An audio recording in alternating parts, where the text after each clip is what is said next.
So hello everyone, and welcome back to Sakura Unboxing. So I'm going to be combining months once again because I really didn't have a lot of figures in June, so I thought I'd combine June and July together. So there's going to be a bunch of stuff to go through, so without further ado, let us get started. So going into the pickups for the months, so starting off with June, I got a couple of pieces of merch, so I picked up a couple of acrylic standees as well as one art book. And in terms of the figures, there is only one Nendoroid and two scale figures, so not a lot for June. And then in July, there's definitely a lot more to talk about, so in terms of merch, there were more acrylic standees and charms that I picked up. And then there's a total of 9 figures, so one of them is a Nendoroid, one of them is a Nendoroid sort of extra faceplate and accessory set. I got 2 little resin figures to talk about.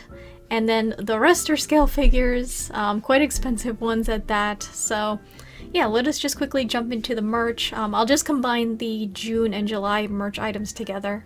So first, I'm going to be going through all of these little FGO acrylic standees that I picked up. I absolutely adore the art style, and I feel like these acrylic standees are pretty reasonably sized. So these are Fate Grand Order Chara Toria acrylic standees. Of course, I picked up some of my favorite servants in terms of design and just character, of course. So of course, I definitely like to display these guys in the future. They are just absolutely adorable. So then on top of those standees, I picked up the acrylic charms from the Chara Toria line. Mostly of the same characters. I couldn't choose between the standee or the charm. But at least 2 of them I didn't pick up the standee version for, and I just settled for the charm, so I'll quickly go through these one by one. So yes, all of these acrylic charms are very cute. I definitely want to pick up more of these in the future. And some of these I've released in the past, unfortunately I missed out on, so I'll be on the hunt for maybe some of the characters I really like. But yeah, these little acrylic charms are roughly 790 yen, so pretty cheap. But again, be careful because they could add up quite a bit if they release in the same month. But yeah, I am very happy to have these. I think these would look very cool if I ever do make a sort of FGO eat-a-bag. And then one last little item, kind of miscellaneous, but I got this kind of to delay my Ami order. This is the Godzilla Onamae Pitanko Rubber Mascot D Godzilla -1 Atomic Breath, a rubber sort of keychain. Which actually this set it released in August, but it just came with my July order. But yeah, I think he looks actually kind of cute in this. Again, any sort of items like this I probably will put in for a giveaway, but I am kind of thinking about keeping this one. I think I just like the style of it. I think he looks very cute. So yeah, again, very cheap, pretty much the same price, a little bit less by like 20 yen as the acrylic charms, but yeah. So moving on to the last merch item, I of course have the Fate Grand Order material number 11.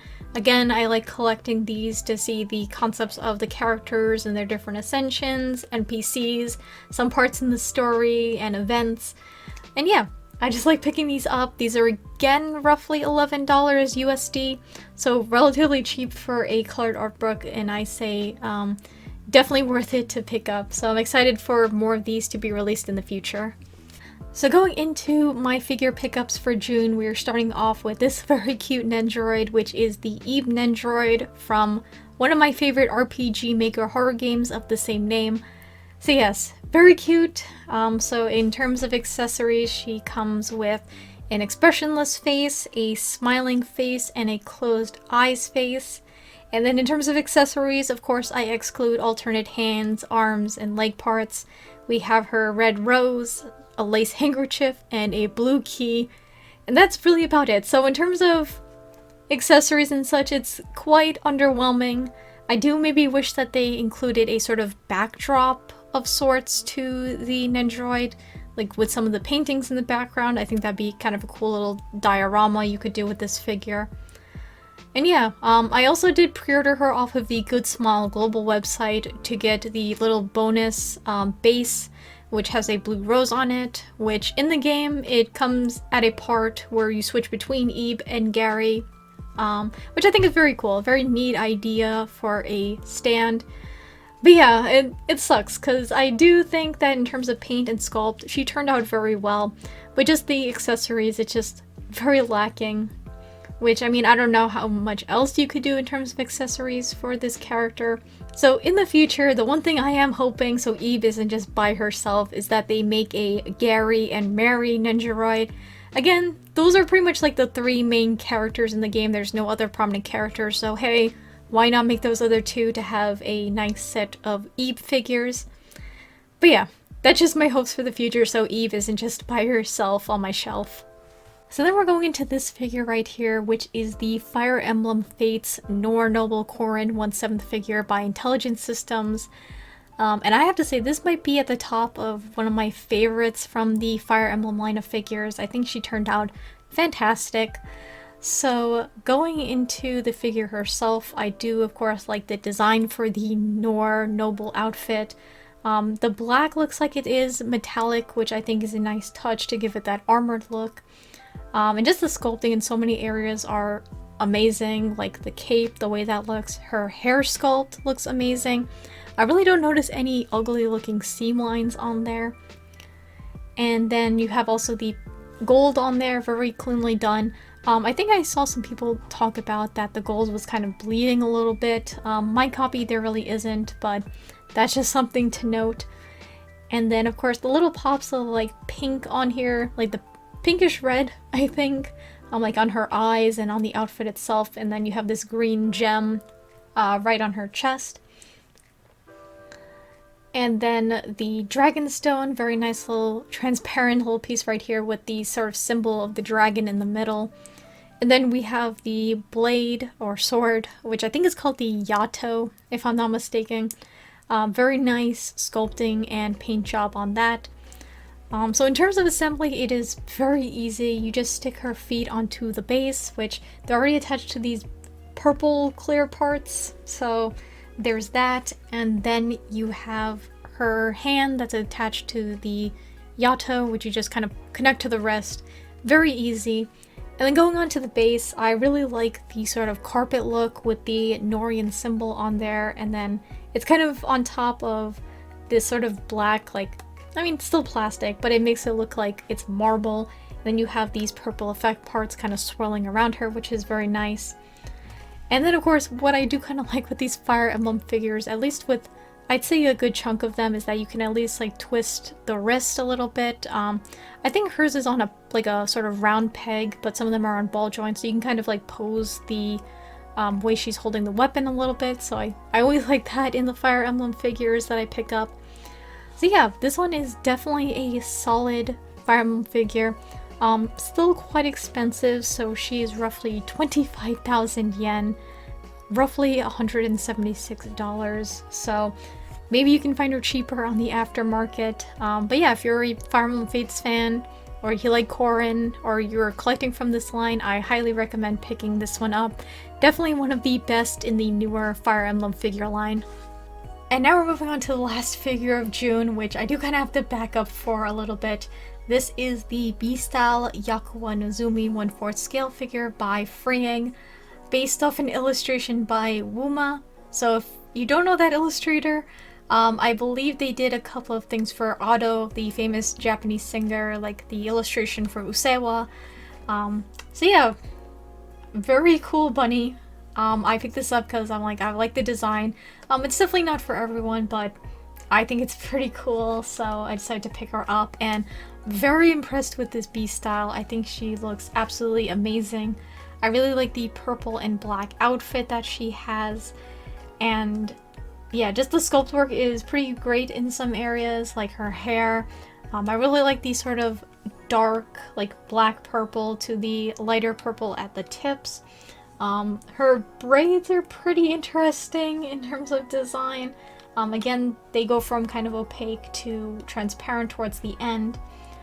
Her face, I really like how crisp and clean the eyes look. And they gave her like a purple tongue, which I feel like is good because it kind of goes with the whole color scheme of the figures. If you gave her pink, it would have, I think, looked maybe a little bit jarring on the figure. And then ears, they're pretty simple in terms of shape and design, nothing too complex besides the one little bullet hole, I guess, that went through the ear. And then there is like one little metallic detail on here, which is this little clip on the side of her waist that I think is supposed to hold a magazine, I believe. And the other unique thing about this figure that they included were, of course, her guns that she has. I think the sculpting on both of them are very well done. Nothing too rough around the edges. My one thing I wish they maybe did with the guns is that they made them a little bit more metallic. I think that would have been a very nice touch. Cause yeah, I feel like they just did a sort of like matte paint job and that was about it. Would have been cool with like how they did that little clip that she has on her waist because that is a metallic purple. So going into the assembly for this figure, so of course you just put her on the base as you do with any other Fang figure. Again, the base is ginormous. It's like the size of my head, maybe even a little bit bigger. I'm sure people, you know, who are able to customize their figure bases, especially with Fang figures, they can just print out two smaller discs and then just have her stay on there. So that's something I could maybe look into in the future, just so I don't have to display her on this giant dinner plate of a disc. And then you just simply put the ears in, very straightforward, and then you just have to put the guns in her hand, which, yeah, you just kind of just slide it through her hand and just sort of line things up. And so yeah, in terms of the aftermarket for her, I feel like it hasn't changed at all. Like, it hasn't gone up, but it hasn't gone like significantly down at all. So yeah, she's roughly 36,000 yen, again, quite pricey. But I really like the design, and I think I got her off of Good Small Global for the flat rate shipping. And I think I saw her on Ami pre-owned for 35,000 yen, so yeah, it hasn't really fluctuated the price tag. But yeah, if you love the character design, I would recommend picking it up. I think she turned out very well in terms of sculpt and detail. So yeah, very cool B-style to add to my collection. So jumping into one of many figures I picked up in July. So the first one we have right here is the Snow Miku 2024 Winter Delicacy version by Good Small Company. Again, I like picking up the Snow Mikus because they are kind of a limited release and exclusive to the Good Small online shop, and they tend to really hike up in price in the aftermarket, so that's why I pre-ordered these. So yeah, very cute. I should also mention the theme for these Snow Miku figures. I didn't mention it previously, but the theme for 2024 was food inspired by the Hokkaido winter. And yeah, I just really love the outfit design and vibe that she has with this little hot pot as well. It makes me hungry. And I do like the color scheme of the figure. It is, like, nothing is too bright and vibrant. It's very, like, muted in terms of colors, which I do like. It gives it like a little bit more of a cozy, comfy vibe. So yeah, going into some of the accessories she comes with. So she does have different faceplates, of course, a smiling face, a cheerful face, and also an eating face. And an accessory she comes with, of course, Rabbit Yukine in this very cute little chef outfit, a cloche, which I'm not too sure what exactly that's supposed to be, the soup curry, a menu, and a spoon, and of course different arms and leg accessories. So in terms of the sculpt work and the detail, I feel like it's very well done. Nothing looks too rough around the edges. Her hair, I really like the little snowflakes that are on there, and the way the color just transitions from green to the pearlescent white at the end. And yeah, I really like the outfit design with her apron, and how there's also, like, on her sleeves that they're kind of supposed to look like a little shrimp. I think that's a very interesting and cool design choice for this figure. So yeah, there's just a bunch of very nice little details on this Nendoroid. It's very kind of cool to see how Good Small is able to translate the original illustration that won the contest into a Nendoroid, because some of them look pretty complex, I'm not gonna lie. But yeah, very cute little Snow Miku Nendoroid. Again, I'm slowly growing my collection. I am hoping to pick up the previous Snow Miku Nendoroids. Again, some of them are just more cheaper than others. So yeah, once again, a very adorable Snow Miku design. I'm so happy to have been able to pick her up. Also, I'll mention the box. It's very cool and unique. I'll show it in some B-roll, but the way it opens up, the backdrop it has, and it also comes with this very cute little menu showing off the figure. So yeah, Another thing I love with these Snow Miku Nendoroids is the level of detail and love they put into the boxes themselves. So very nice Snow Miku figure to add to my growing Snow Miku Nendoroid collection. So going into the optional parts for the River Nendoroid, this is for the kitchen set. So it comes with 2 face plates, a set of arms, a stack of pancakes, an apron, a little honey jar, and 1 little paw that has a peg on it to hold the honey, I believe, and also probably the pancakes. And yeah, so very cute. So the parts came in this standard Nendoroid box. I don't know, maybe they could have done a smaller box instead of doing it like this. I guess it's pretty much the same style as the River Nendoroid with the little reflective stars and leaves on the side. And it does show just pictures of the different accessories on there. So yeah, again, I like collecting some stuff from this series, mostly the figures. And yeah, so very cute little extra bonus for that Nendoroid. So now we're going on to the 2 resin figures that I picked up, which again, resin figures I tend not to pre-order unless it's of a character I really like. They don't have a regular PVC figure. So yeah, this is of course one of my favorite Pokemon of all time, and these are the Darkrai figures by Wang Wang Studio. These are 1/20th scale, so they are definitely very small, a lot smaller than I thought they would be. So yeah, I was just browsing through Favorite GK, and when I saw these and, you know, the price, I just decided to pick them up. These are roughly $64 each, so again, resin is a little bit more expensive, so that's why they cost that much. So before getting into these 2, they did come with a bonus as well. So we have, of course, the bonus that came with both of them. It's pretty much the same in each of them, so I'm just showing off one. And this is a sort of Darkrai card. The material feels very nice, like the quality of it. But yeah, I guess just nice little bonus as well. It's nothing too fancy, but hey, I always like giving little bonuses with my figures. So going into each of them, so I picked up both versions, the shiny and the regular version, because I cannot have enough of this guy. And yeah, in terms of assembly, you just simply put Darkrai on the base, and then you just have to put his arms in. They come separately, and then the little attack part that he has just goes into his hand. Again, what's nice about resins is that a good majority of them, or I'd say almost all of them, have like magnets in them, so you just have to click them in and there you go, you're all set. So yeah, in terms of the paintwork, I think these 2 look fantastic.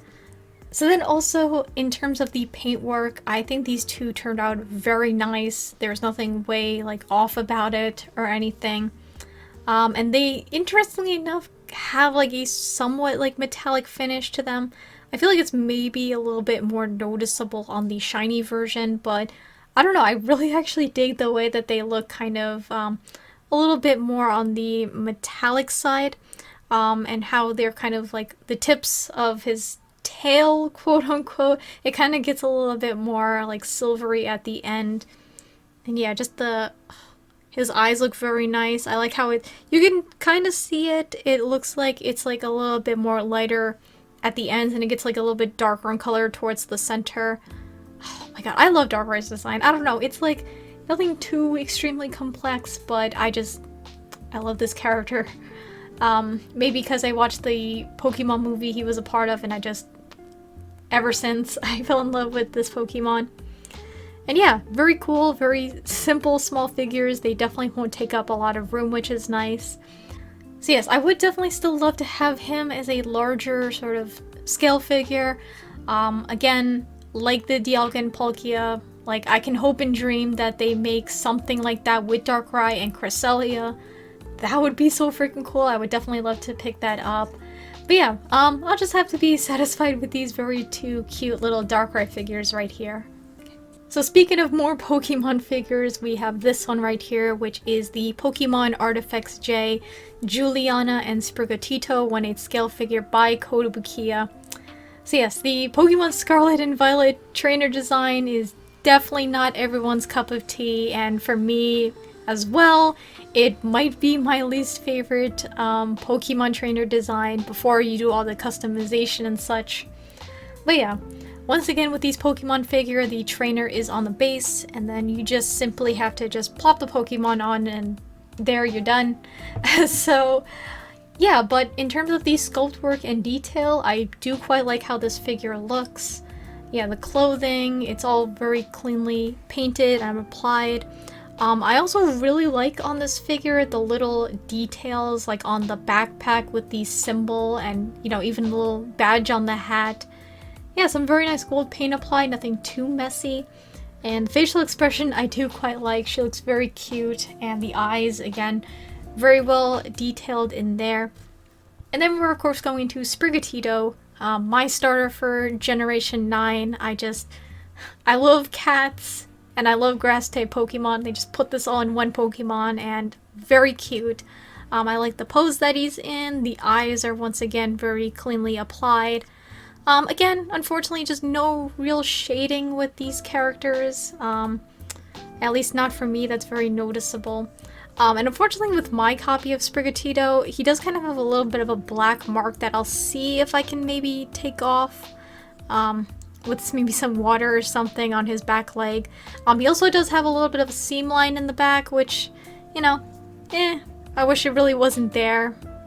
And then also, at least on my copy of him, he does have a couple of slight little indents, like one on his ear, and one kind of the back of his right hind leg, which is a little bit of a shame.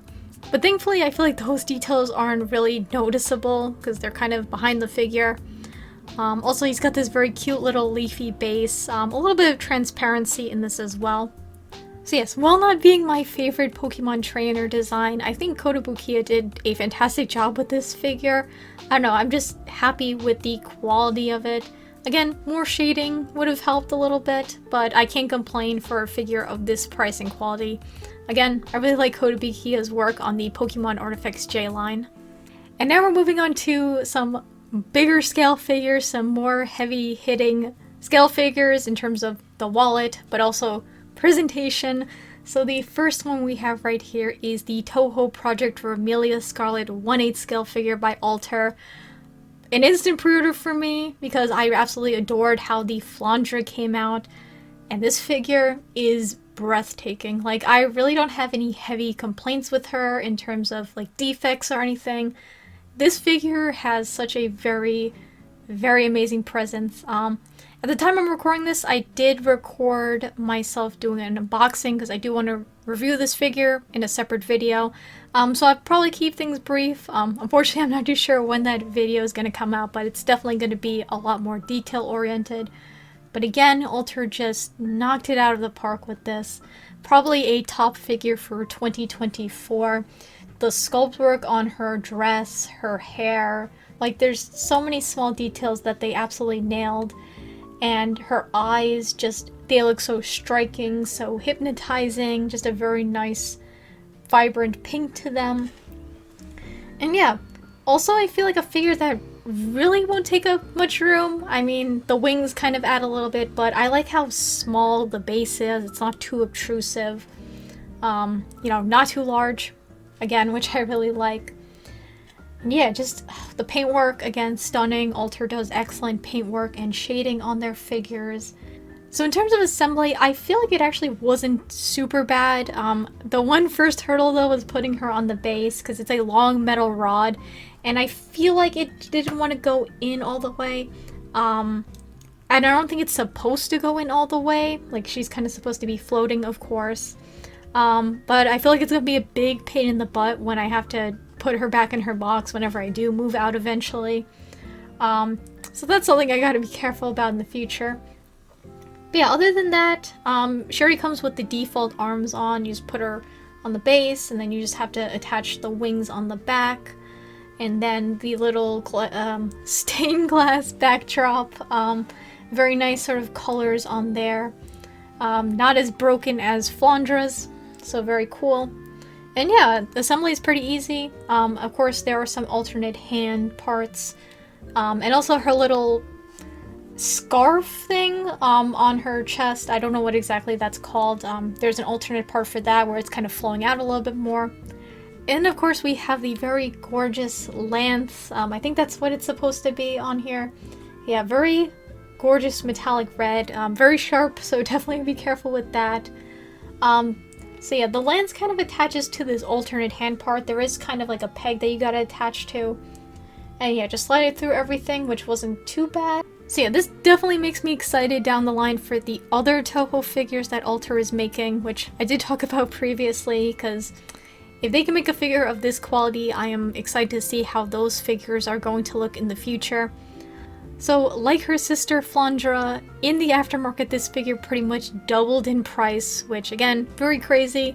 So I believe she was about 34,000 yen. I'm not too sure. Unfortunately, Ami, they don't have the price listing for her anymore, which is a shame. But yeah, this was over like maybe $240 to $260. So yeah, very pricey, but you know, considering the aftermarket, it's like, I'm glad I pre-ordered her at the end of the day for, you know, just the quality that Alter puts out, and she's stunning. Amazing. So I hope for those who missed out on this gorgeous figure that Alter does do a re-release, which they do tend to do, like, very few and far between, but I feel like with them seeing how much this figure shot up in price, that maybe they'll do a re-release for those who missed out. But yeah, highly recommend this figure if you're a massive Remilia fan or Toho fan, or you just like yourself some very nice vampire girls. So also, I almost forgot to mention the bonus I picked up with this figure, which was an Ami exclusive tapestry with both the original artwork of the Flandra and Remilia figures. They basically just kind of threw the artworks on this tapestry and put like a cute little design on top, and that was it. But of course, you know, I do like collecting figures if they have an original illustration that comes with them. So yeah, pretty nice tapestry. Again, I don't know when I'll be displaying this, but it's a nice bonus with the figure. So going into these two very pretty yet kind of saucy figures, we have the Nekopara Maple and Cinnamon 1/7 scale figures by Native. So yeah, wanted to pick these two up, you know, and pre-order them because of, you know, the aftermarket on the chocolate and vanilla figures did worry me quite a bit, so that's why I pre-ordered these. So first, I'll put these guys down. We'll talk about the assembly, which was a little bit of a doozy in some places. So going into the assembly, so out of the box, there's a whole bunch of different pieces to put together. I did separate the legs from the torso, and then also I took the head off as well to make some steps a little bit easier. So first was putting on the panties. Now, needless to say, after trying to put it on these two girls, I found a newfound dislike for putting specifically, you know, PVC panties on a figure. You know, compared to like fabric, I feel like fabric is a lot easier. I'd say it's mostly just because you have to slide it up and then you have to kind of stretch the material to put the little tiny peg into the tiny hole. And then you just have to be careful later down the line because I accidentally moved them a little bit and it popped out, and I had some stuff already like on the figure, so I had to basically backtrack and take some stuff off to just fix that one mistake. And then you have to put on the little fabrics that are on these girls. I'm guessing they're supposed to be gowns or something. It's pretty easy. You just stick it over, you know, where the legs are. After that, I put the torso back on the body, pretty easy step. And then I would recommend putting the tails on next, which they have pegs, you know, to go onto their backs and then into the chairs.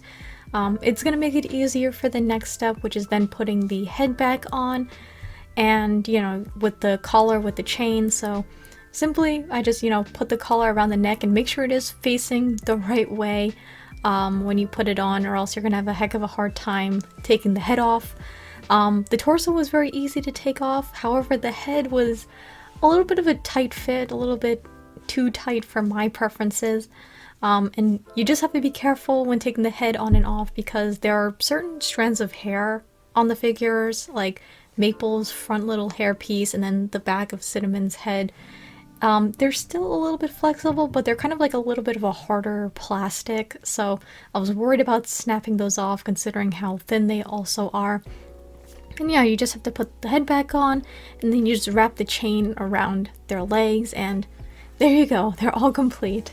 So then after all of that, you end up with two very gorgeous Nekopara figures.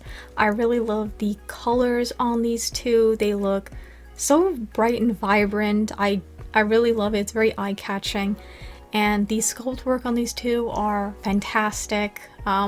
Really nothing too off or noticeable, except on my copy of Maple. There is this kind of little lump on her left leg on the stocking, but thankfully it's not really too noticeable at a distance until you look up close. And yeah, like the hair is fantastic. Everything is just so sharp and clean. I love the way the hair looks.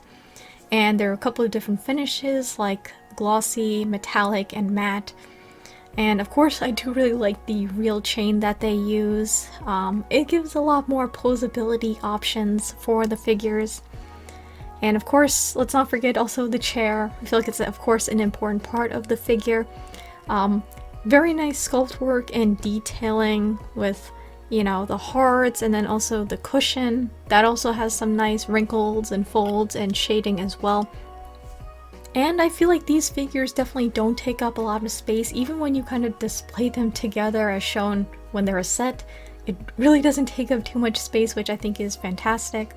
So the last thing I do want to talk about with these two are the breast coverings. Now, I wish that Native would have done magnets instead of what they did, which was give us these little sheet of sort of sticky stickers. It's not like scotch tape feeling, if you know what I mean. It's more like, I guess, jelly in a way, and it's kind of like elastic a little bit. So all you have to really do is take one of them off, you just stick it onto the figure, and then you just remove the little white strip on top. You can kind of like mold it a little bit, and then you just put the covering on it, and it holds it pretty well, which is nice. However, the instructions do say to be careful because it could leave residue.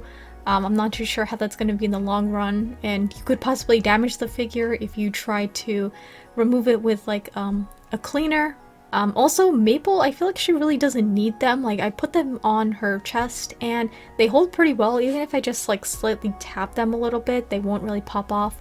Unfortunately, with Cinnamon, you definitely have to use them considering how hers are designed. And yeah, but I feel like they hold pretty well. Cinnamon has the little small rectangular stickies, and then also Maple has the larger square ones. So I definitely recommend picking these two girls up if you really like the Nekopara series. Again, I think Native does a fantastic job with their figures. So these girls, they roughly retailed for 27,000 yen, which compared to how much the vanilla and chocolate figures cost was definitely quite the significant jump in price. So now going into the aftermarket for these two, which they have jumped up in price quite a bit.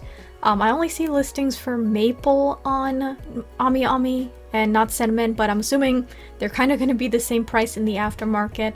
So the Maple figure pre-owned on Ami, there's a bunch of listings, but the lowest that she is 38,000 yen, which is $249.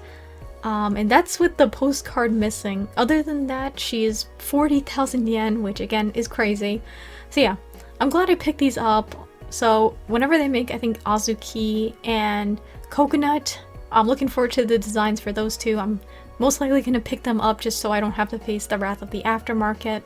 So yeah, if you like these two girls and you wanted to pick them up, I hope that you can find them for a relatively good price because again, Native quality I feel like is pretty good overall. So yeah, I'm very happy to have these very two lovely ladies in my collection. So going into the last two figures, which I'm not really going to pick up and show on camera, I'll just show them in some b-roll considering the way I have them both displayed. We have the Dramatical Murder Alba and Kojaku 1/6 scale figure by Native. A very popular figure when it was first announced and, you know, when it went up for pre-order eventually, because we rarely see kind of lewd male figures, and especially at like the 1/6 scale, you know, that was definitely something notable with these two. So yeah, I definitely want to pick them up because, again, I need some more sexy male figures in my life. So of course I do have a review of these two figures on my channel. Definitely check that out if you want a more in-depth review of these two. But I think they turned out amazing. Like, the delay was worth it. I feel like their sculpt work is fantastic, like their bodies, the clothing. It's all just very well done. The hair sculpt as well. I really like the bright blue on, you know, of Alba's hair compared to Kojaku's darker hair. And yeah, Kojaku's tattoos, again, very well done, very nicely applied. And assembly-wise, if you just display them without the extra fabrics, it's pretty easy, but with the extra fabrics, it was a little bit tricky for me because I'm a stickler for not getting paint transfer on my figures. But I definitely think they look fantastic with the extra clothing pieces on, just some extra nice accessories and pops of color to the figures. So going into the original retail price for these two, which was not what I was expecting, and I feel like maybe a lot of people were not expecting, they were 67,100 yen. Very, very pricey. But I bit the bullet anyway, because I feel like these guys are going to go up in the aftermarket, which some of the other Dramatical Murder figures have also gone up in the aftermarket as well, so I just didn't want to take that risk. It was very pricey, but I just, pre-order or bust for this figure. So besides the very hefty price tag and a little bit of tricky assembly, I think these two are absolutely beautiful. I recommend them if you really love the Dramatical Murder series. Hopefully you can find them for a relatively decent price for the two. And without the whole clothing set, I feel like they don't take up really a lot of space on your shelf, which I think is quite nice. So yeah, very gorgeous. I'm happy I actually, managed to get them, on time when they released and for, the price that they were put at. So going into the very last figure I have for this entire video, this massive one right here, and I have to go back a little bit because she is pretty tall. This is the Resetsu Hime Saki 1/5 scale figure by Inbina. So yeah, my first 1/5 for the collection, and I really love how she turned out. So this character is based off an illustration by Asanagi, a very famous artist, I feel. However, in terms of like the figures that are based off illustrations by him, I tend not to really want to pick them up. I just don't really gravitate towards like his art style as much as some other people may. Maybe a little bit of a hot take, but her on the other hand, she really stood out to me in terms of design and composition. I really love the way that she looks. So also I should mention I did get the deluxe edition of this figure. There was a other version without this fancy base and also the alternate arms and I believe faceplate as well. But yeah, I really love the base on this figure. It's very cool. So going into the assembly for this figure, I recommend you follow the instructions step by step. I did do stuff kind of a little bit backwards, and thankfully nothing broke or paint transfer happened, but it could have been worse. So yeah, so out of the box, she does have all this plastic on her, which you have to take off, and her torso and her head do come off, which were a little bit tricky. I wish that the peg was maybe a little bit not as thick because, I don't know, I just struggled and I just really took my time taking the head off. And yeah, then you have to pretty much put the spider lilies on the base first before you put the figure on, and they each have different stem sizes, so you just have to match it based on the instructions. Then you have to put pretty much like the legs and torso back on the base before you put the head on or anything. And then you have to pick your arms of choice. I'm displaying her right now with the katana and the sake that's spilling out just because it's the easier of the two configurations. Definitely use protective packaging though with some parts of the figure because, if you think it's going to rub off against the figure, it's best to use the packaging. So yeah, just swapping the parts was pretty easy, and then putting her head back on. Again, I recommend using protective packaging over her shoulders so the hair doesn't brush up against it.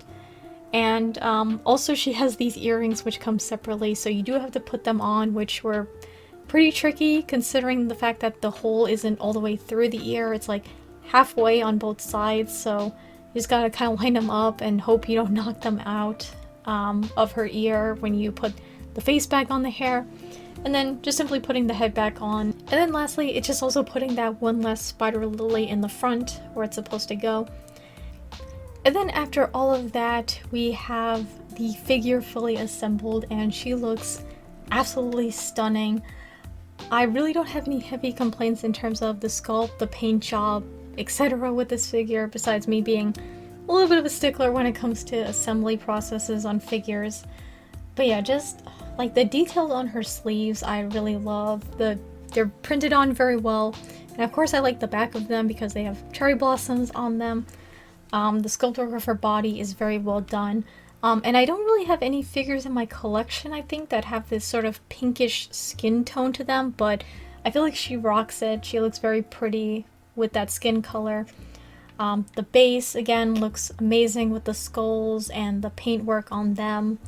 And then also her hair looks amazing, just the individual, like, the strands, the way it's all flowing. I also like the darker black to purple on there. Looks very well done. Her face especially looks amazing. Like, the way they sculpted her teeth are like perfect. Like, there's nothing too off about it. Her eyes are nice and sharp and glossy. And also her lips are quite glossy as well. And also what's really nice about the katana is that you can actually store it in the saya or the scabbard. It just goes through there, which I think is very nice, especially because I was worried about, oh, where am I going to store this? Because when I store my extra scale figure parts, I tend to want them not in the box in case I want to change anything. And then also, I should mention the other faceplate that she comes with is one where she's sticking her tongue out, and that also looks cool. I like how glossy her tongue looks in that facial expression. So yeah, going into the aftermarket for this figure, so in some places she might have gone down, but it looks like, at least from some of the things I'm seeing on the My Figure collection page for this figure, she's gone up a little bit. So like on Ami, the deluxe edition, it's on pre-owned for 42,000 yen, so slightly cheaper than the original retail price. But I'm looking at, it says there's a listing on Solaris Japan where she's 60,000 yen, so it's roughly $400, and of course that's without shipping. So yeah, maybe it just depends on the place. You can take a look on where to pick her up. Because yeah, I feel like she's absolutely worth it. Again, if you really like Asanagi's character designs or Oni girls, this is a definite pickup. Especially for the deluxe edition with all of the parts that she comes with. She just looks absolutely stunning. And yeah, for my first figure from this manufacturer, I'm very impressed. So I'm interested to see what other figures they might put out in the future. So that's going to conclude it for this June and July figure haul. I am quite happy with the figures I picked up, especially in July. A lot of gorgeous yet saucy figures. I think they just turned out absolutely amazing, and I'm glad I managed to pick them up at the end of the day. So definitely let me know what were your favorite figure or merch pickups in this video, and if you maybe have any of these items that I picked up today. So if you did enjoy my video and you would like to, of course, feel free to take the time to subscribe to my channel to see what other figure and merch related shenanigans I get into next. So thank you all so much again for taking the time to watch this video. I hope you all have a wonderful morning, afternoon, or night wherever you are, and take it easy. Goodbye.